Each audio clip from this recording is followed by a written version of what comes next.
Good morning, Hubert Johnson here.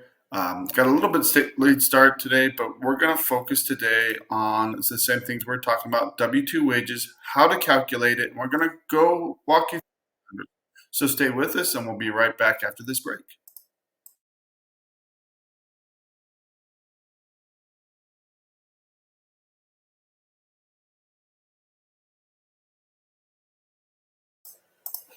Welcome back, everybody.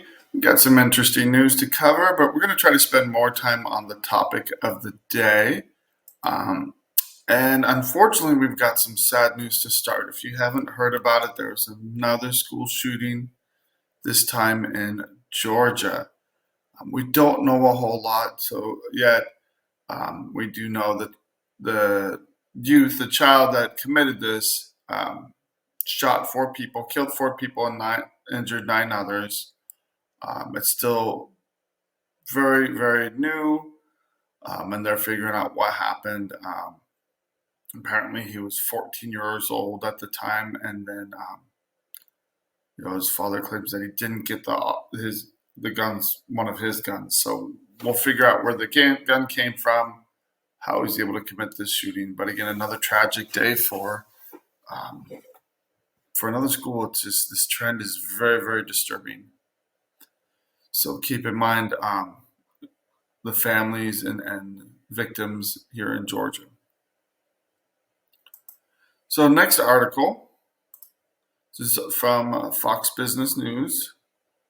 And again, some of the latest job data out, again, not warm and fuzzy. Just again, going with the trend of job openings falling more than expected. And it's just more evidence that the labor market is cooling. We are probably in a slowdown, if not already in a recession. It's hard to tell because the numbers are so distorted. And again, we're probably going to have a big revision downwards after the election. So again, there's a lot of things that are built into the system to kind of hide the ball on this till after the election. But in the JOLTS report, which is the Job Openings and Labor Turnover Survey, 7.6 million job openings, but that's the lowest level since January of 2021, and that's below the 8.1 million openings expected. So again, numbers coming in lower than expected. Um, Job openings were lowered 274,000 for June. So again, June numbers also being revised down to 7.9 million, and that has also decreased down to 7.6.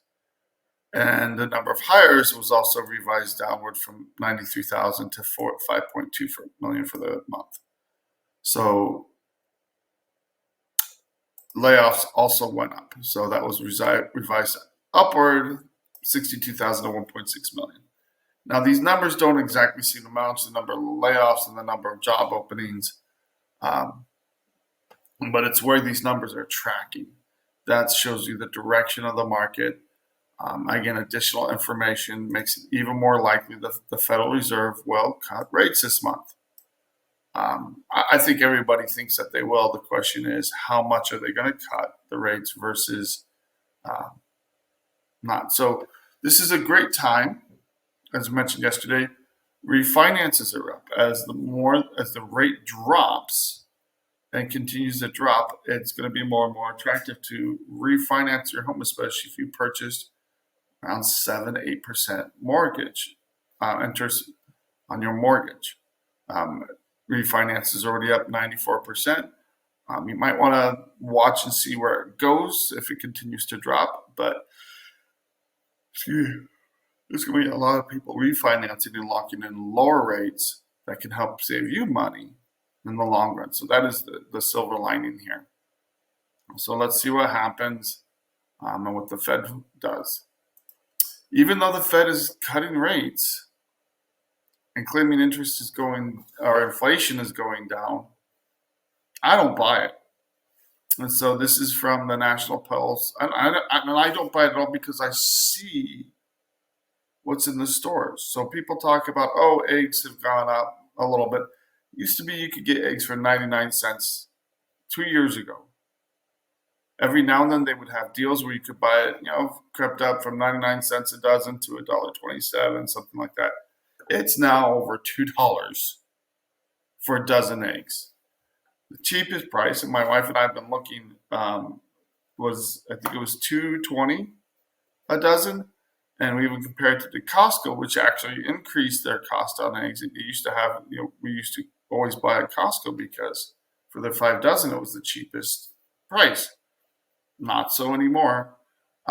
Their eggs went up, and now it's, I think, $2.34 a dozen. So, being a math guy, I'm always crunching. How much is this really costing us? We shop around. Again, with 5 kids, 3 still at home, it is expensive to feed a family. So again, the official government numbers is that food costs have risen by 22%. Vastly underrated. I know beef has gone up. If you get beef on sale, you're paying $4 a pound for it. And so we just haven't been seeing the deals. You haven't been seeing the best prices. And what's on sale for $4 right now is chuck steak. So kind of the lowest quality beef.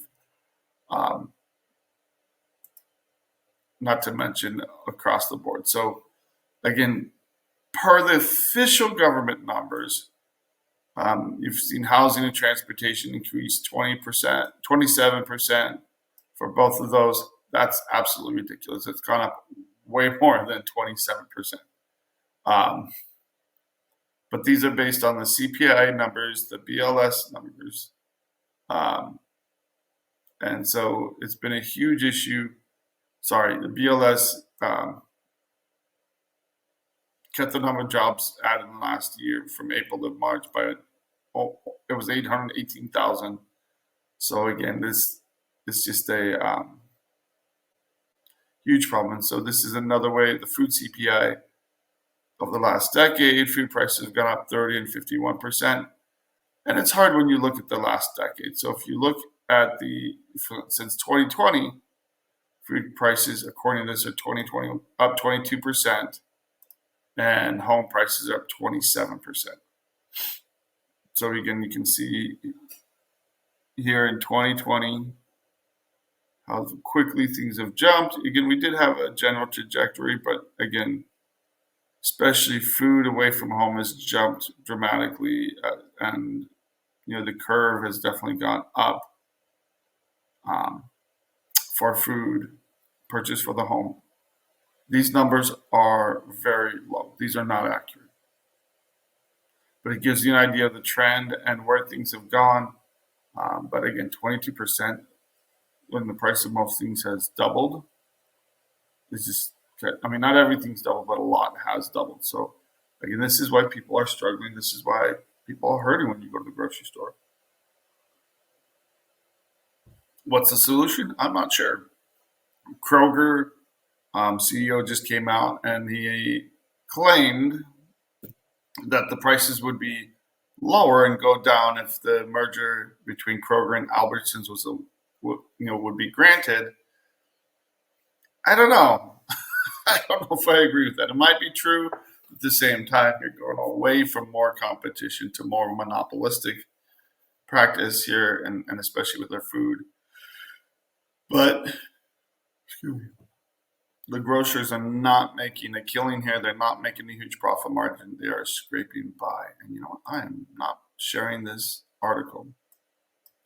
So again, it's just looking through the numbers, 23% for, these are the official numbers given out by the Biden administration. And these are very, very low. This is not accurate, in my opinion, at all. That's just from what I'm seeing and what I've experienced. Next article I want to cover. You know what? I think instead of sharing that article, I'm having some issues today. I think I stopped sharing instead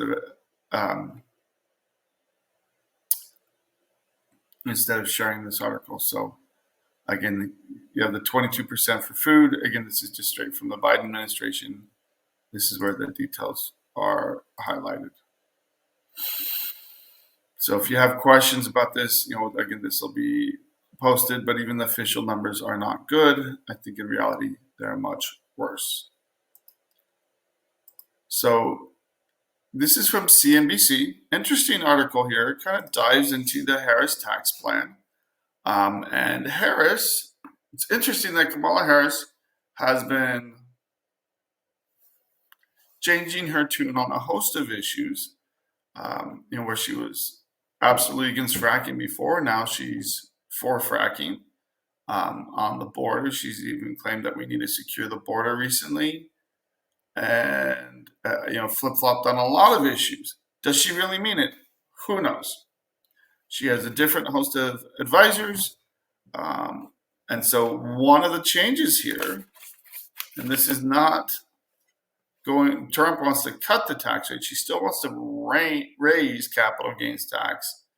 Biden wanted to go up to 40%, and Harris is now changing that. So she just came out this with a new policy position, saying that she only wants it to raise it to 28%. Currently, it's capped at 20%. So capital gains, these are on long-term investments, and this is people that have 1 million or more in annual income. So again, this is going to hit a lot more people in some of their proposals, but again, much higher than what it currently is. So people with $1 million or more in annual income, they have money, they are investing, but this is going to really slow things down or encourage people to either take the money out now. A lot of people are already suggesting putting assets into Roth IRAs, paying the current year taxes to avoid the increased taxes that are expected to come. So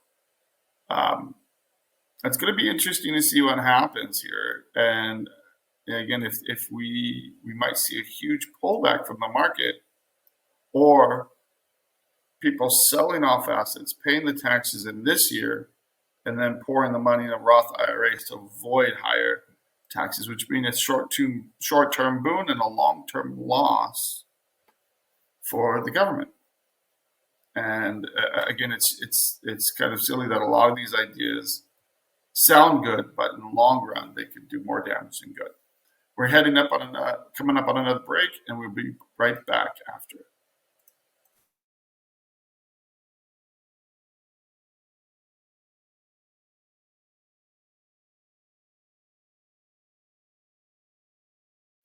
Welcome back, everybody. And just staying with this article here, I think it's interesting how she's softening her stance on businesses. She's proposed a tax credit of $50,000 for startup expenses. Currently, they get a tax credit of $5,000 for new startups. The concern here is it's still hurting businesses. It's still going to hurt the economy. It's just going to hurt a lot less, 28% versus 40%. So again, they're cutting back what she did claim that she wanted to do. Again, this is stuff that comes straight out of the Joe Biden campaign, and that she endorsed it, and now she's scaling it back or changing, which again, granted, she should be able to do and make her own policies, but a lot of this is stuff that's come from her own mouth. And so it's kind of basically one of the big concerns is that there's been a lot of corporate pressure and pushback from within the Democrat Party that you can't go too crazy on this stuff. Sorry, I should have said that. But you have to be more moderate. One of the big things that people within the Democrat Party complain about is a blanket tax on unrealized gain. So it's rife with problems, and we're going to touch on that a little bit more in the next article. So really, it's interesting to see how she's positioned herself as a warrior against corporate greed, but now she's trying to put on a friendlier face to business and large corporate donors. So it's really kind of interesting, and I think Trump went a little bit over the top here, which is he's prone to do. We're going to have a crash like 1929. If she gets in, it will not be pretty. I don't know if it'll be as bad as 1929, but the numbers aren't good now. Will we go into a serious depression? Very possibly. We don't know. Again, a crash like 1929, I don't think they have enough brakes and controls on the system that they wouldn't allow that to happen, but it could be very damaging to our economy. So moving forward to the next article, this one is from Forbes. What is unrealized capital gains tax? So again, this is going with Democrats and Republicans are both criticizing this as excuse me, hard to manage, would really punish the richest the most, and would really incentivize them to take their money and go elsewhere. So Biden first proposed a 25% minimum tax on unrealized capital gains. So this really is a wealth tax.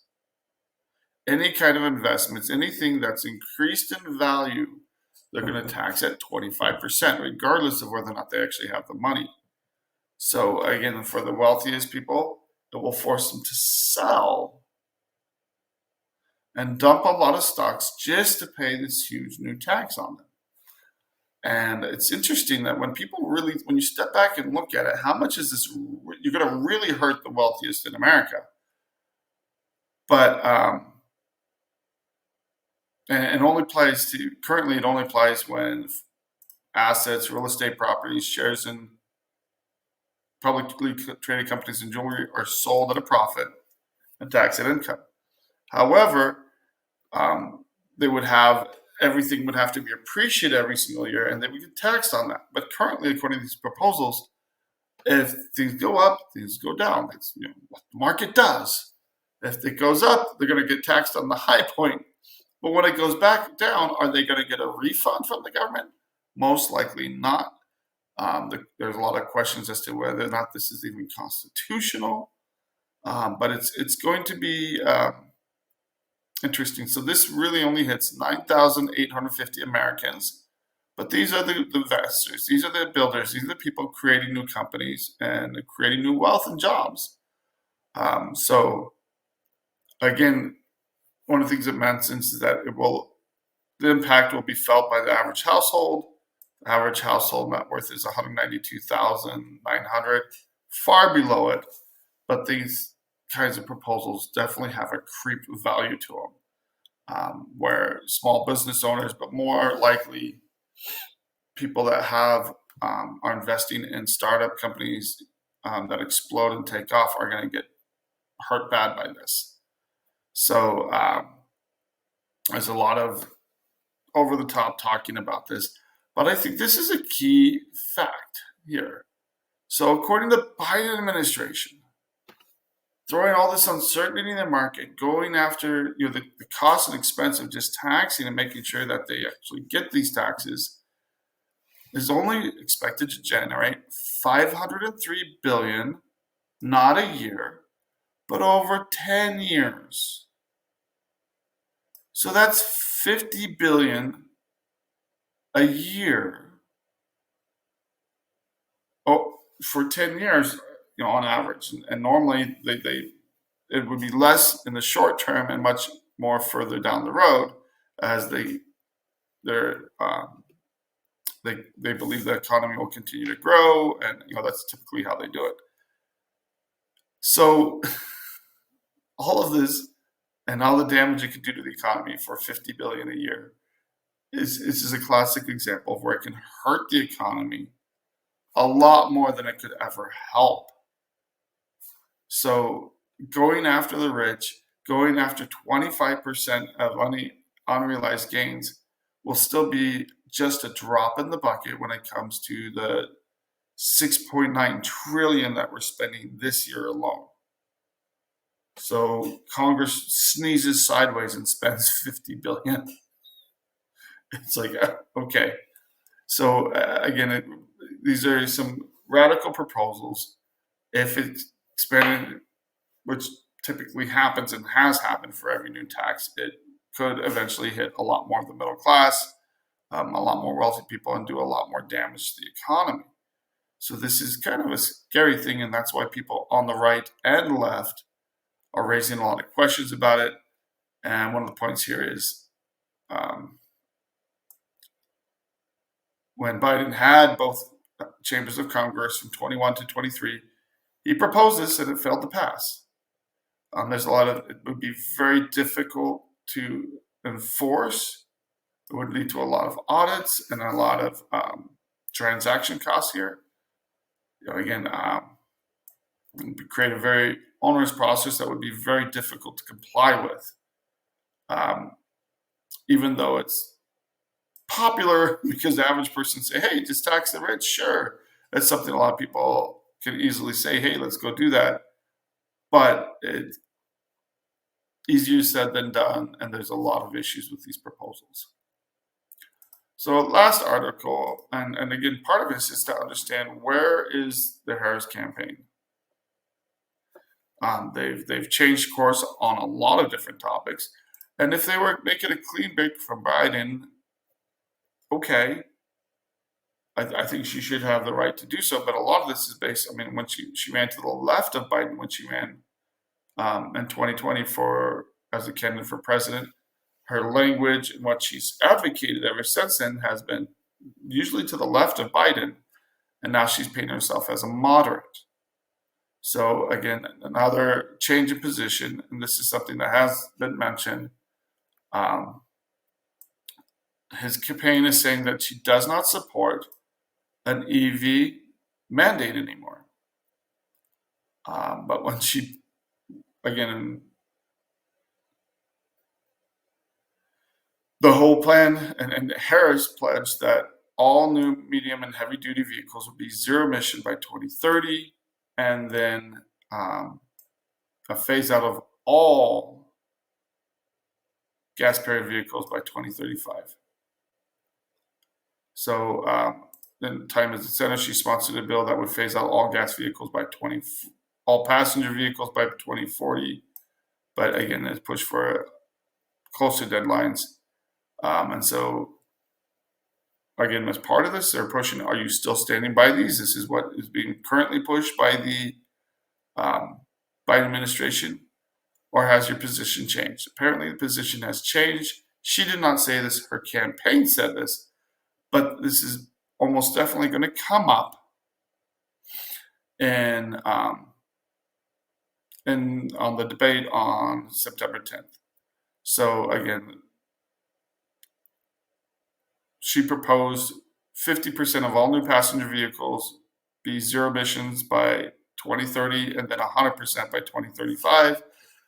That's looking like it's not going to be achieved because pretty much most of the producers are going away from 100% emission free. If anything, what I do see in a big push, Toyota, Honda, Ford, others are going more and more to hybrid vehicles. So still some emissions, but a lot more efficient and lower emissions overall. So let's see where that goes. Let's see where the market goes. Again, if she wants to lay out a clear plan, I support having a clear plan. If it's different from prior positions, just explain why. I just think that a lot of these policies, positions being put out run very counter to what she has campaigned on and proposed during her career as a politician. So we're going to switch gears here, and I want to save more time and focus more on the topic of the day. And we introduced the idea of W-2 paychecks. We talked about how are they calculated. And first of all, if you're even wondering, do I have a W-2 paycheck or 1099?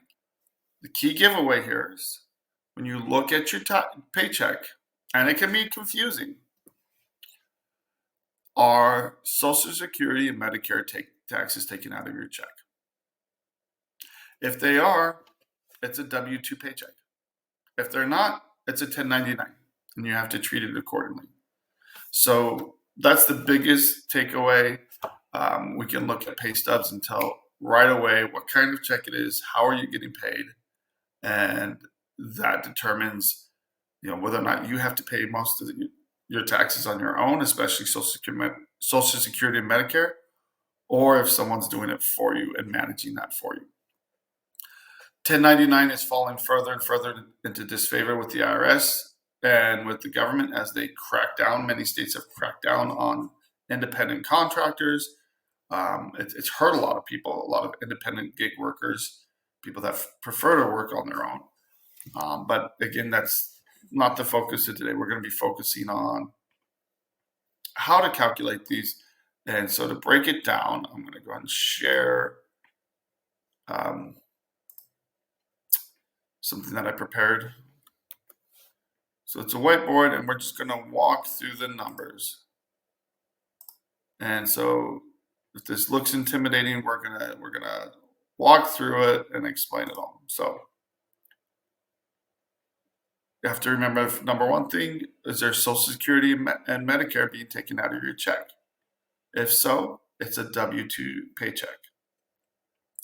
Now, for W-2 paychecks, you typically don't get any work expenses deducted. There are some expenses, but they're rare. The IRS does not like to do that.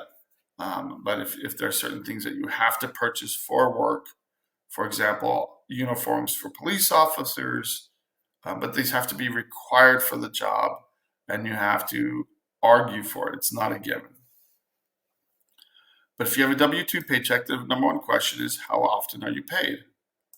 We broke these down yesterday. Monthly, you get paid one time a month.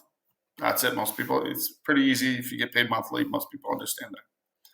The confusion comes between, didn't even move that around, semi-monthly and bi-weekly.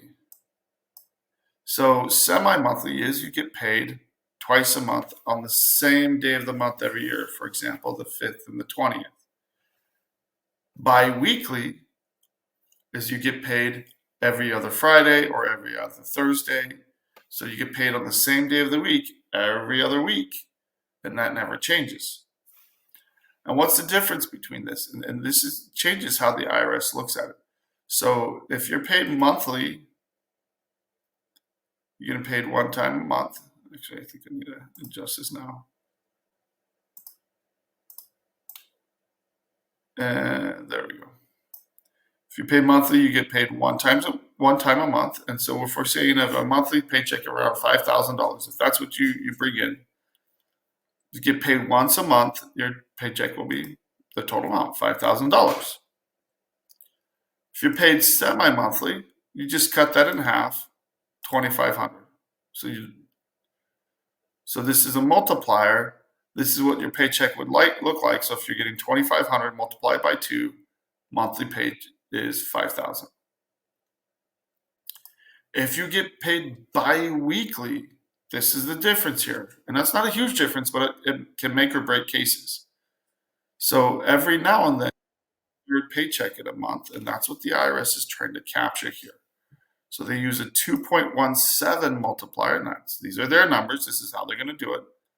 So if you had an income of $2,304, you're paid bi-weekly, you multiply it by 2.17, and that comes out to right around 5,000. That always rounds up. They don't use decimal points.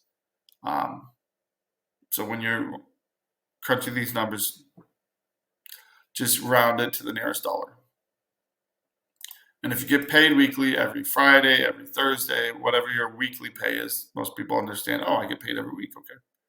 Multiplier is 4.3, and a paycheck of $1,163 multiplied by 4.3 gets you to this $5,000 amount. So you look at the numbers, whatever it is, let's say it's $1,000 a month. You get paid $1,000 a month. That's pretty easy. You multiply it by 4.3. That's $4,300 in monthly income. If you get paid $2,000 times 2.17, that's going to be, so we just crunch the numbers real quick. You just take 2,000 times 2.17, $4,340 a month. And again, if you get paid $2,000 times 2, it's just $4,000. You take the number off your paycheck, multiply by this number based on how often you're paid, and that gets you the actual monthly amount. So try to make it easy here if your monthly income is $5,000, but you won't know this number until you actually figure out how often you're paid and multiply it by the correct multiplier. And you do that not only for your net pay, you have to break down the other areas here. So for example, some of the things that you would also do here, I'm just going to make a quick list. Taxes. This is state and Fed. Could be city too. Any kind of taxes. Any kind of deductions. So health care or health insurance. That includes vision and dental. Life insurance. If you have any kind of group insurance, that's the best type. Another common thing is long-term, short disability. If you have anything like AFLAC, that's exactly what it's for. Long-term care insurance. Most insurances, unless it's whole life is the one type of insurance they're not going to allow for. If you have child support coming out of there, you can have all kinds of deductions coming out of your paycheck, and or garnishments. If you're getting garnished by the state and you're working with if you're working with the feds, there's all kinds of ways that you can have a list of other items, and you have to go through and calculate those based on the monthly amounts on your paychecks. Now remember, if you just go off of one paycheck, you can get distorted numbers. So the IRS wants you to do an average. So you take 3 paychecks, do an average, and we are, I got so into this. We're almost at the end of our break. So I'm going to do a quick recap because I just went right through the break. Want to make sure everybody can see this. So again, I apologize. I missed the break. I just went right through it and just want to do a quick recap. When you are doing these calculations, you have to do the same calculations for state, federal taxes, city taxes too, if you have to pay those, county, health insurance, vision, dental, life insurance, any of the deductions on your paycheck, because the IRS goes off the gross amount, and then on the form, you put in all of your allowable deductions. Now, what if you have $200 coming out monthly for a 401k? The IRS does not give you credit for 401k deductions. If you have $300 being sent to a savings account or to a whole life insurance policy, the IRS is not going to give you credit for it. So they're going to be a little more exacting when looking at your pay stubs and making sure that is done correctly. Now, one thing you have to remember to do is the IRS doesn't want you to look at just one pay stub. They want you to look at 3 concurrent pay stubs. And this, you would most often use that. Right now we're in September. If you've been at the job for the whole year, you'll just use the year-to-date method that we're going to break down in just a sec. I think the year-to-date is a little easier, but if you're doing a 3 pay stub average, you have to add up the numbers, divide it by the number of pay stubs, and then take those numbers. Do that because, again, one week might be high over time, the other might be low, etc. It varies. But if you haven't been at the job for the full year, if your if overtime's been cut, or if your pay has gone down, if there's been a change in circumstances, you really should be using the 3 pay stub average and using the IRS multipliers to get those numbers. Does it sound fun? No. But it's something to consider and understand. This is how the IRS is going to do it. This is how their computers are set up to break down these numbers. Okay, so this is option 1 right here. Option 2, year-to-date calculations. So again, we mentioned this yesterday. You take the date of the check, figure out how much of the year has passed, and then divide the year-to-date numbers on your last check by the time that has passed in the year. Sounds easier, right? You just have to make sure you get the right number here for the divider now. So example, today, September 5th. How many full months have been completed? Not 9. You always have to go back a month. So 8 full months have been completed. And then you have 5 more days in September. And you take the total number of days divided by the number of days in the month. So for example, if your year-to-date number, let's say 4,850, that's what it shows for the year. That's what you've earned. First of all, you figure out how many days in the month. 5 divided by 30 is 0.17, okay? Plus the number of completed months. So that's 8 full months, January through August, plus the percentage of the month that you've already completed. And I know I say percentages and most people go, oh, their eyes roll back in their heads. And it's like they have an extra, what would you call it, out-of-body experience. It's really just you take the number of days completed divided by the number of days in the month, and that gives you your number. That's it. So you take that, you add it to the number of completed months right here. In this example, it's 8.17. So if we pick another date, just as an example, let's say we go with 4th of July. So if we, and I'm just going to throw this in here as another example. Example 2, and I'm just going to walk through this. So if you take the 4th of July, July 4th, how many days in July? 31. So you're going to take 4, number of days completed, divided by 31. And that equals, I'm not going to do that off the top of my head.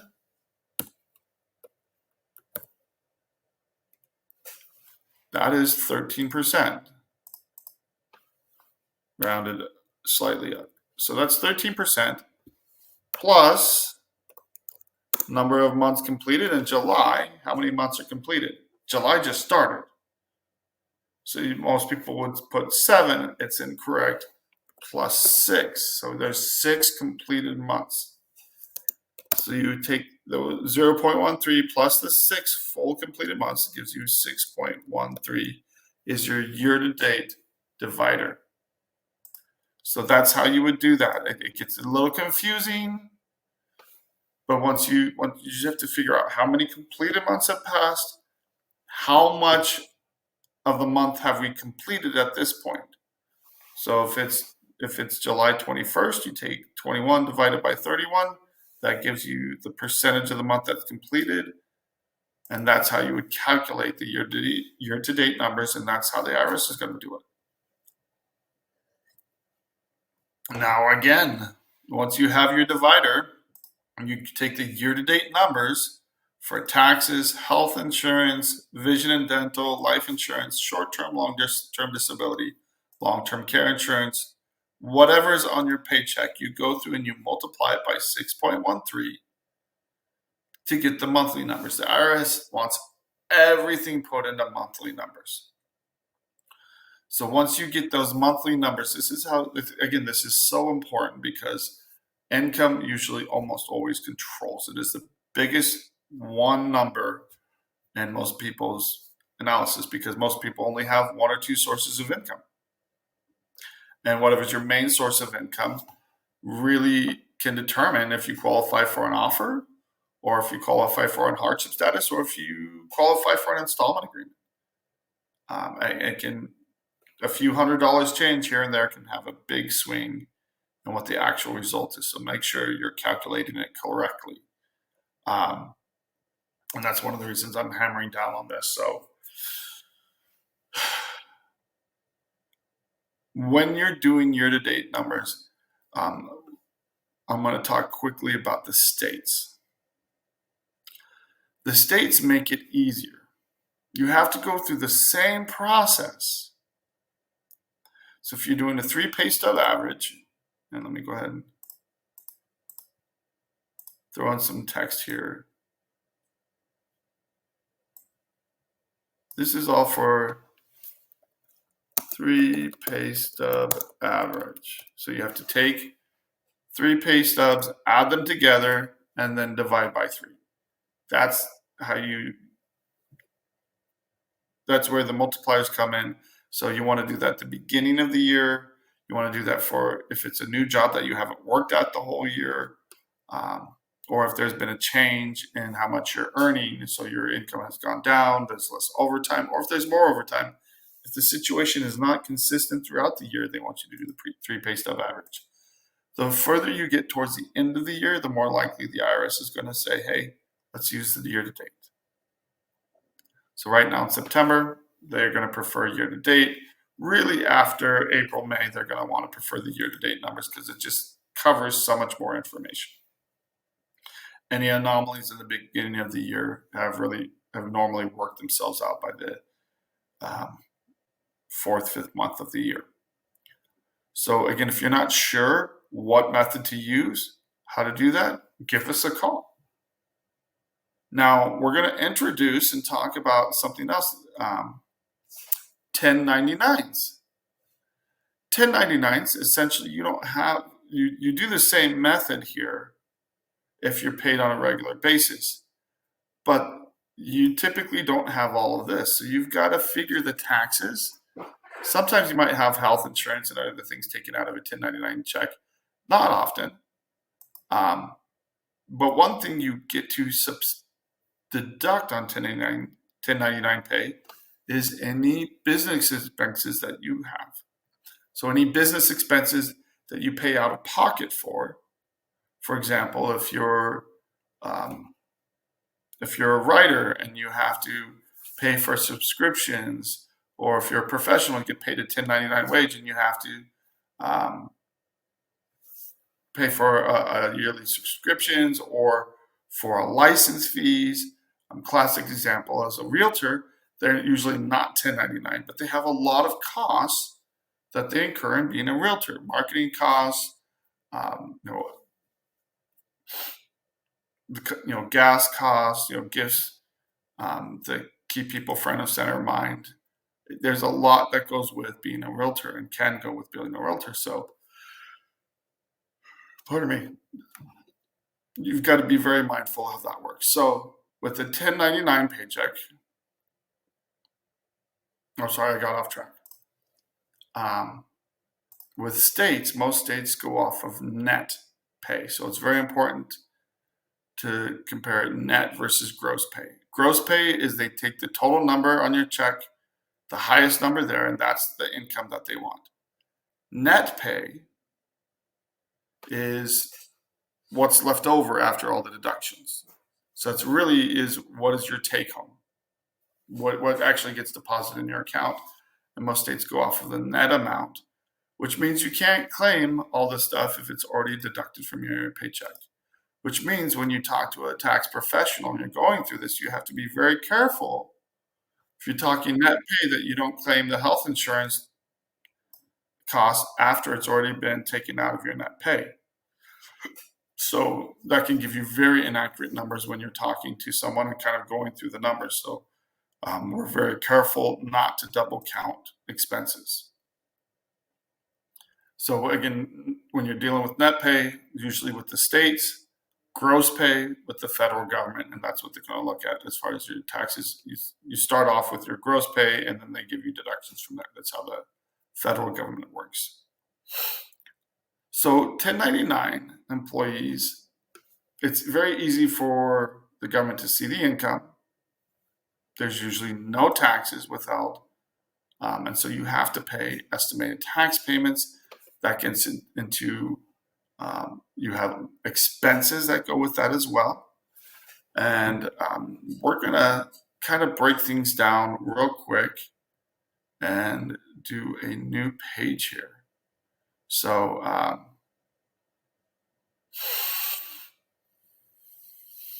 let's see if we can.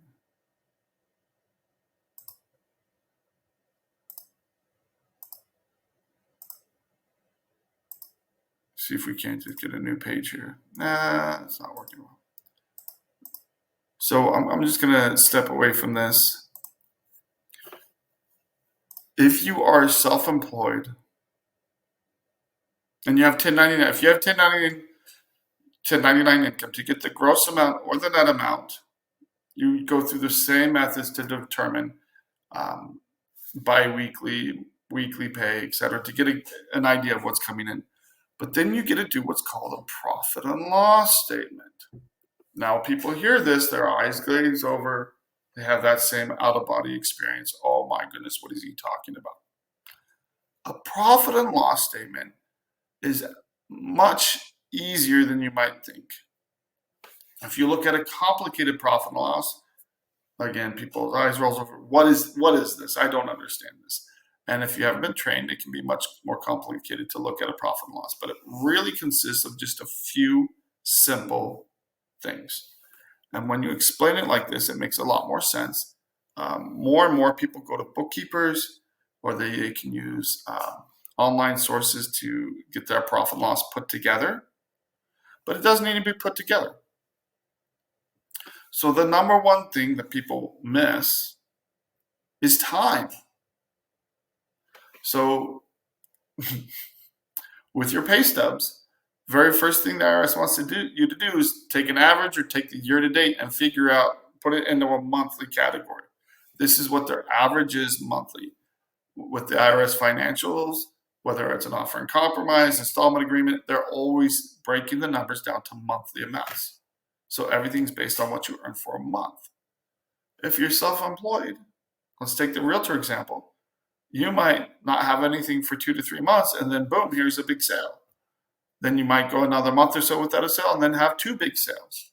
So you have to average it out throughout the year. And that's what a profit and loss does, is it takes, first of all, you have to look, what time period am I covering from? Usually starts in January and goes to June or September, whatever time period you have good numbers for. And the IRS and the states, they understand that it takes time to put together good numbers for a profit and loss statement. So I'm just going to be introducing the idea of a profit and loss. And tomorrow we're really going to dive into 1099 and how to draft a profit and loss and look at business income. So if you have so number one, you have to have the time period that the profit and loss is covering. If your business started later in the year, the profit and loss might start from whenever you started your business. But typically it starts from January to whenever you have your bookkeeping done. It usually lags by a month or two. If you have good numbers, you can pull it up within a month. So again, part of getting on track and handling your taxes better and understanding what's happening here with your business is about keeping better track. Again, that there are plenty of programs that they will pull that information directly from your business account and run the numbers for you. All you have to do is go through and verify this is business, this is business, this is business. That's why it's so important that when you have business accounts that you only have, I'm going to emphasize this again, that you only have business expenses coming out of your business accounts. So again, it makes things so much easier. If you get audited, anybody looks at your accounts, it'll make it so much easier for your bookkeeper to only have business expenses coming out of your business accounts. And then you pay yourself, and that counts as a business expense. If you're taking it as a W-2 or 1099, otherwise it'll come out on your profit and loss for the end of the year as net profit. So first of all, you need time frame. Second of all, you need some kind of income. If you didn't have income, it's going to be zero. Now, when you file, so I'm going to focus on a profit. If you have, so you take your income for the year and then subtract out all business expenses for that same period. So let's say you're doing January through June. You look at the total income January through June, you subtract out all the business expenses that you have, and then that is your net profit number. And then just like before, usually people do it by month. So if you're doing January through the end of June, you would divide that out by the number of completed months plus any days. Sometimes you might see a profit and loss go to the mid-month, August 15th. Then you would divide it by 7 full months plus the half a month that was completed. So again, that's a little bit easier as far as figuring that number out and figuring out how do you divide that out. But you take the year-to-date numbers and convert it into a monthly amount. Now, one of the things I want to finish on is be aware that when you're filing your taxes, how the IRS looks at it is very different than the collection financial standards or financial analysis. And there's a lot of people that if you're taking a loss in one area, that can offset income somewhere else. Not so with collections. If you're taking a loss in one area, the IRS is going to tell you, well, stop doing that. Unless it's a new startup, something like that, and they understand new startups, you're going to have a loss, but they're not going to give you a credit for the loss. So if you have a daytime job and you're supporting a business over here, they say, well, that's a choice. If you have rental properties that are losing money regularly, they'll tell you, look, sell them off. If they're not profitable, get rid of them. They're not going to count losses for you when you're dealing with collections, and that throws a lot of people. So just because you're taking a loss on one economic activity, you can't offset that like you can on your tax return. So be very aware of that when you're looking at business losses, investments, etc. When you file your taxes, that's a very different beast. Yeah, there's all kinds of tax deductions, credits, etc. But when you actually draft a P&L, there are also deductions that are valid tax deductions that you'll probably have on your profit and loss statement that collections will not count. Amortization of capital is one, or of equipment. And so again, you have to be very careful when looking at it. So we're going to come back tomorrow. We're going to have some examples and really walk through what does a profit and loss look like and how do you do it as a 1099 worker or a small business owner, how to put together a simple one. So again, stay tuned for tomorrow, and we're going to have a great session to finish up the week. And you have a wonderful day.